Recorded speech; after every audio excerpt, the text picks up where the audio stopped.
Mauro César Pereira, eu fiquei sabendo que você deu uma notícia exclusiva aí de Flamengo, né? Por parte do presidente Rodolfo Landim, que te mandou uma resposta, você que sempre tenta ali uma resposta do Rodolfo Landim, e ele bancou, né? Porque estava tendo boato de que ia trocar, poderia chegar um novo diretor de futebol, e ele te deu a resposta exclusiva, né, Mauro? Ontem cresceram aí os rumores de que o Marcos Braz poderia sair, que iriam contratar um novo diretor executivo, e ele disse que não, que nem está pensando nisso. Então, repeliu aí qualquer possibilidade de mudança, né?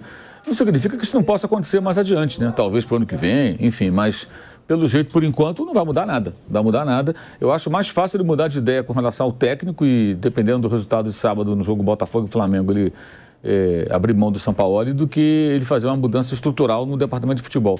Pela questão política também, o Marcos Braz tem um cargo que é um cargo político, é um dirigente estatutário, não é um profissional contratado. E daqui a um ano e pouco tem uma eleição.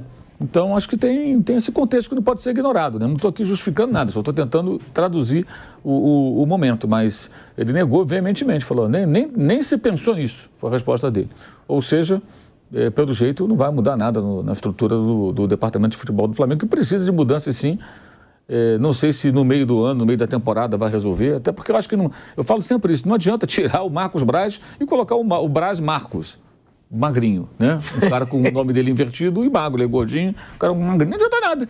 Se for o mesmo cara, um dirigente que é um cara que tem uma profissão, um é vereador, o outro pode ser empresário, pode ser médico, pode ser jornalista, não importa a profissão, mas tá ali, mas não adianta, você tem que ter um cara de frente, um diretor executivo com um viés técnico, capaz de discutir aspectos do jogo com a sua comissão técnica, que é um profissional que no Brasil desconheço que exista.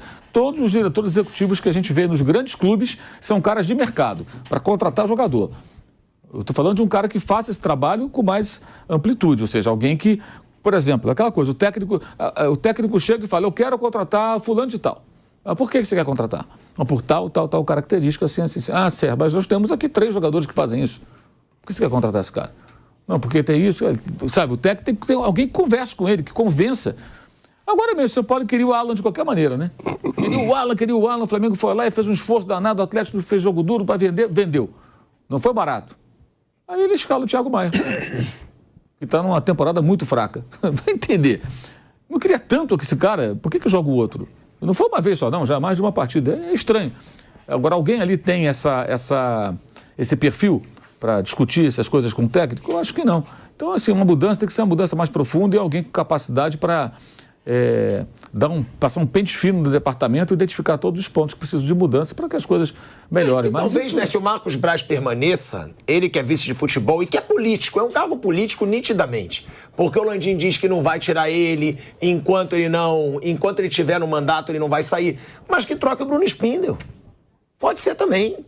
E traz um especialista maior em futebol para a direção de futebol. A questão, assim, o Marcos Braz tem um desgaste muito grande, né? Eu acho que esse é o ponto. Ele está bem desgastado porque ele é o cara que está à frente do futebol e as coisas vão mal.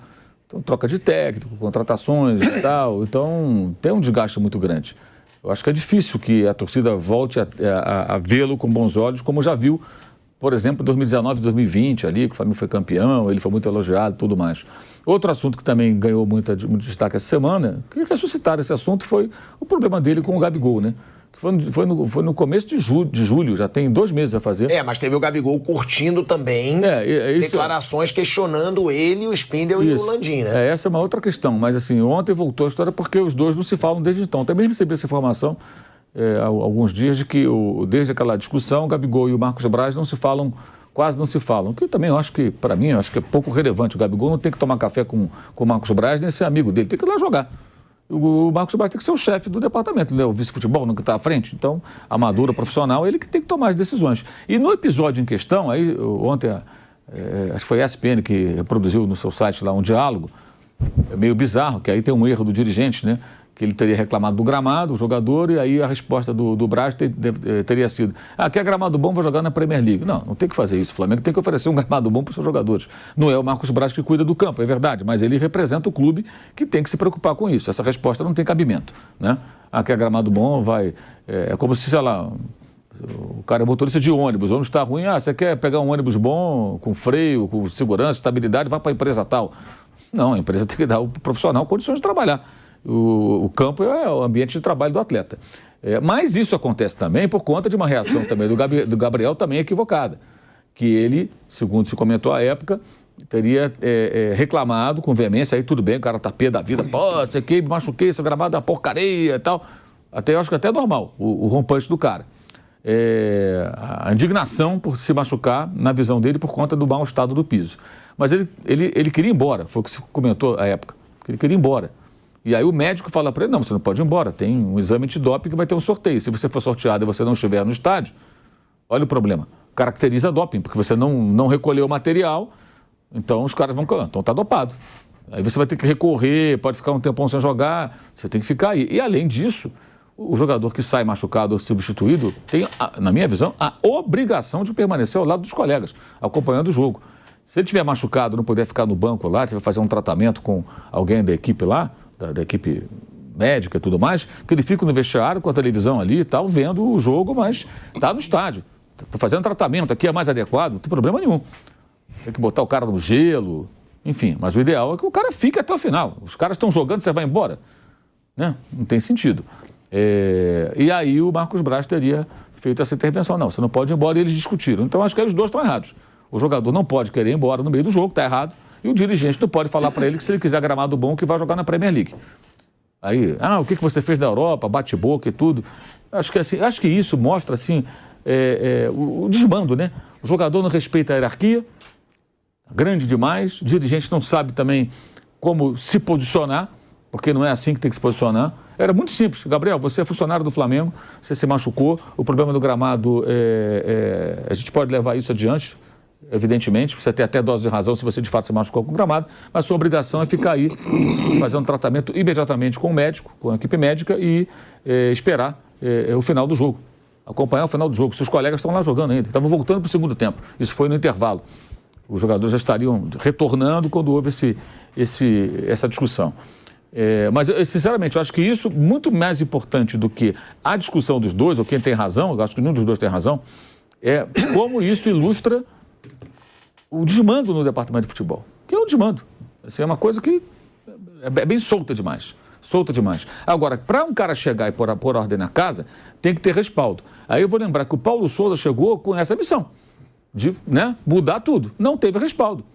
O próprio Sampaoli, Mauro, deve ter chegado com esse respaldo também. Então, vamos lá. O Paulo Souza, por que ele bateu de frente daquela maneira com o Diego Alves, que eu acho até que ele faltou habilidade para aquilo? Porque ele achou que ele tinha tamanho para isso.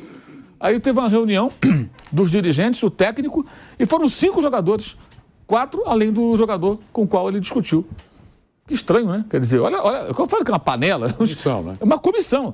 Então, assim, o cara trabalha numa empresa, aí ele tem uma discussão, mas o gerente discutiu com um funcionário que é subalterno a ele. Tiveram uma discussão. Aí vai lá para o diretor. Vamos conversar com o diretor, né? O diretor chama na sala, que tal? Gerente, funcionário. Eu sou o diretor. O que é que aconteceu? Vamos resolver aqui. Aí o funcionário chega com mais 4. Isso não existe.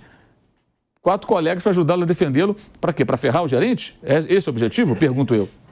Porque aí virou um embate. Ou alguém acha que os jogadores foram para apoiar o Paulo Souza. Não tem sentido. Evidente que não.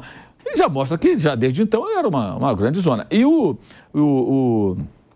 o Sampaoli já se livrou de alguns jogadores. Ele teve respaldo no primeiro momento lá, com a questão lá do Marinho e tudo mais. Mas depois se perdeu por completo também, né? Especialmente pelo mau relacionamento com os jogadores. O episódio do Pedro ele foi extremamente infeliz. Primeiro porque ele postou no dia seguinte, na sua conta no Instagram, um texto meio que colocando o agressor e o agredido, o Pablo Fernandes, seu ex-companheiro, preparador físico, e o Pedro, jogador do Flamengo, que foi agredido, quase que no mesmo patamar ali, né? Temos que ajudar os dois. Não é isso. Ali já foi um tremendo gol contra. E depois, pela demora, levou semanas para conversar com o atleta quando ele voltou. E era necessário. Até porque o Pedro também publica na rede social aquela coisa de pressão psicológica, covardia psicológica, algo assim. Então já era para ter conversado antes. Então o São Paulo também cometeu muitos erros. Então, assim, se o pessoal falar, profissionalizar o departamento. O cara que chegar, ele tem que ter tamanho para peitar qualquer um, gente. Contratou lá o João da Silva dos Santos, veio lá de Portugal, o cara, o melhor gestor esportivo que tem na Europa. O cara chega no Flamengo para tomar conta. Aí o Gabigol chega no vestiário e fala que vai embora, que você machucou no gramado. O que esse cara faz? Faz um cafuné? Ou vai para cima do Gabriel? Alguém vai bancar esse cara? Senão ele vai espirrar também. Não vai mudar nunca. Aí na dividida, vai mudar nunca. Aí na dividida a direção fica com o jogador. Exato. E o treinador contratado para isso que você falou vai para terapia. Ele falou, poxa, mas faz uma semana vocês falaram que eu podia resolver a coisa aqui. O grande problema do Flamengo é a falta de gestão. É a falta de pulso da diretoria. Não, e aí tem uma outra questão. E essa situação, Mauro, que você falou do Marcos Braz e Gabigol, ela se acentuou com certeza nessa curtida do Gabigol, porque isso eu até falei com pessoas de dentro do Flamengo, como que isso caiu. É lógico que o Marcos Braz e o Landim não gostaram do Gabigol curtir, porque tinha um negócio. Organizadas confirmam protesto no aniversário do Gabigol. Aí algum torcedor comentou em cima. Protestar na festa do Gabigol, ok. Protestar contra Spindel, Braz e Landim, nada, beleza. E o Gabigol curtiu. Ou seja, ele deixa claro. Por que ninguém protesta contra a diretoria e querem protestar contra mim? Por que faz isso? O jogador se sente maior do que qualquer um lá dentro. Não tem ninguém com coragem para falar, cara...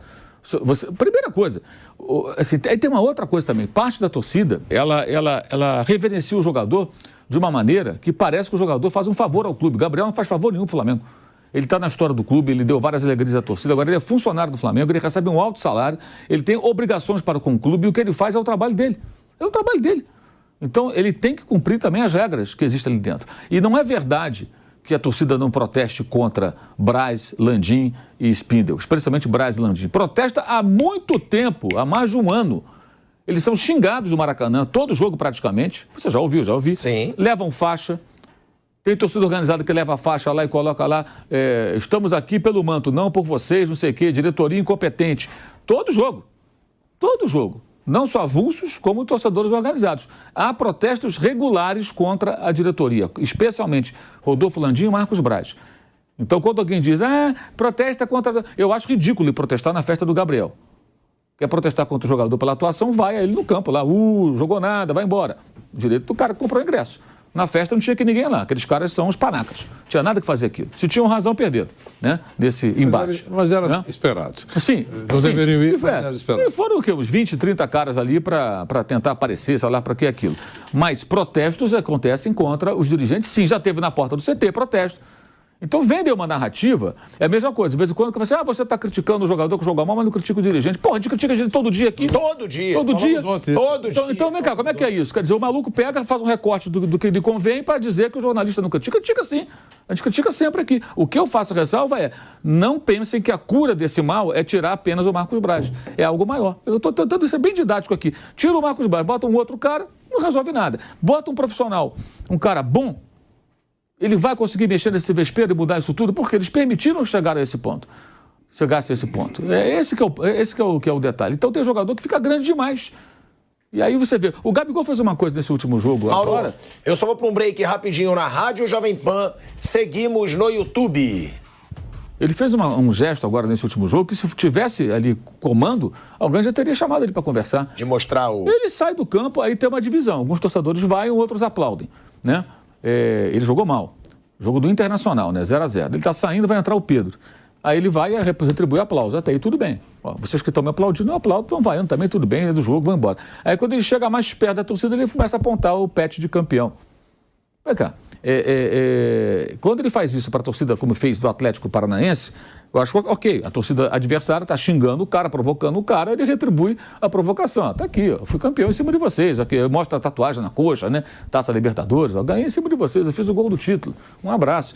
Aí é uma troca de farpas entre a torcida rival. Agora, quando a torcida do seu time está insatisfeita com o seu comportamento em campo, sua atuação, a melhor coisa é fazer... Ele estava vaiando, não estava nem xingando, jogando nada nele. É um direito, o cara tem que saber conviver com isso, é jogador, vai ser só aplaudido. E tá mal mesmo, tá na pior fase dele no clube. Aí ele vai e mostra o pet de campeão, como se... Não, peraí. Você é pago para isso, cara. E outra coisa, o torcedor que está reagindo dessa maneira, ele está mandando o seguinte recado: nós não estamos satisfeitos. O que ganhamos no ano passado não é o bastante, a gente quer ganhar mais. E para isso nós temos um time caro, com jogadores caros como você. Então não tem que mostrar pet para ninguém. Eu acho que isso aí é o cara se achar maior que a torcida, maior que tudo. Agora, a culpa não é do Gabriel. A culpa é de quem permite. A culpa é do Landim, é do Marcos Braz, é de todos que permitem que a coisa chegue a esse ponto. Ô, Mauro, eu tenho uma outra observação para fazer em cima disso que você está falando. A culpa maior, quero dizer. Porque já falaram, inclusive meu nome, o seu, também eu tô cagando, né? Porque eu falo o que eu penso, eu sei que você também, todo mundo que tá aqui. Ah, quando questiona a festa do Gabigol, estão incentivando a violência. Ninguém está incentivando a violência. Só faltava a gente não poder criticar a festa do Gabigol. Para mim, o Gabigol mostrar para a torcida quando está sendo vaiado, incentiva muito mais a violência do que a imprensa. Mas aí ninguém fala, porque as pessoas têm medo de falar. Quando o Gabigol sai vaiado e faz assim para a torcida, olha aqui o que eu conquistei, ó, cala a boca. Ele está deixando claro, cala a boca, eu posso, não sei o quê. Sabe por que ele incentiva muito mais a violência do que quem questiona a festa do Gabigol. Sabe por que ele conquistou esses títulos? Porque ele joga num clube que tem muita torcida, arrecada muito dinheiro, paga ele muito bem e contrata para jogar junto com ele vários jogadores de um nível acima da média do futebol brasileiro. E esse clube consegue fazer isso tudo, né? Contratar esses jogadores, pagar bem a ele e aos demais. Sabe por quê? Porque tem esse cara para quem ele está mostrando o pet de campeão. Se ele jogasse num clube pequeno, sem torcida, não tivesse ninguém ali, né? Não teria esses jogadores ao seu redor para ajudá-lo, né, a ganhar o título, porque ele não ganha sozinho, evidentemente. Mas, repito, eu acho que ele está errado, mas a culpa maior para mim é de quem comanda, porque permite que chegue a esse ponto. Permitiram que chegasse a esse ponto. E isso acho que reflete de muita brodagem, sabe? O jogador não... Muitas vezes o jogador acha que o dirigente é um amigo, não tem que ser amigo, cara. O dirigente tem que ser amigo do jogador, tem que tá com distância e com respeito. Respeito profissional, respeito pessoal. Mas com uma hierarquia. Tem uma hierarquia. A hierarquia é o clube. Isso, você vê. É por isso que a gente comentou também aqui o caso do Arrascaeta. O cara foi eliminado da Copa Libertadores, aí 2 semanas depois o cara vai no programa para dançar e cantar. Tem clima para isso? Quer dizer, e assim, eu fico impressionado como é que esses caras têm assessoria ainda, né? Eu vou te cortar de novo pra gente voltar aí pra Rádio Jovem Pan. 2 segundinhos. De volta à Rádio Jovem Pan, o Mauro ainda falando sobre essa situação aí do Flamengo e já a gente vai falar do São Paulo, hein? Que vai enfrentar a LDU hoje para buscar a classificação para a semifinal da Sul-Americana, Mauro. Você falou do São Paulo, imagina assim, o São Paulo tá perdendo para a LDU, né? Sim, 2-1. O São Paulo tem que virar o jogo hoje. Imagina que o São Paulo hoje perde para a LDU. Toma um coco dentro de casa eliminado da Sul-Americana. Você acha que o Caleri vai aparecer daqui a uma semana num programa dançando, bailando lá e cantando? Eu acho que não, né? Não vai. Acho que não. Porque nem tem que ir. O cara vai falar, cara, a torcida tá na bronca. Estamos numa final, perdemos um jogo, fomos eliminados. E é a Sul-Americana, hein? Imagina se fosse Libertadores. Essa falta de noção, ela só reflete o ambiente. É um ambiente de desmando mesmo, né? De desmando. Aí a responsabilidade maior é do Landim e do Marcos Braz. Isso é evidente. Isso é evidente. Isso é uma coisa muito clara.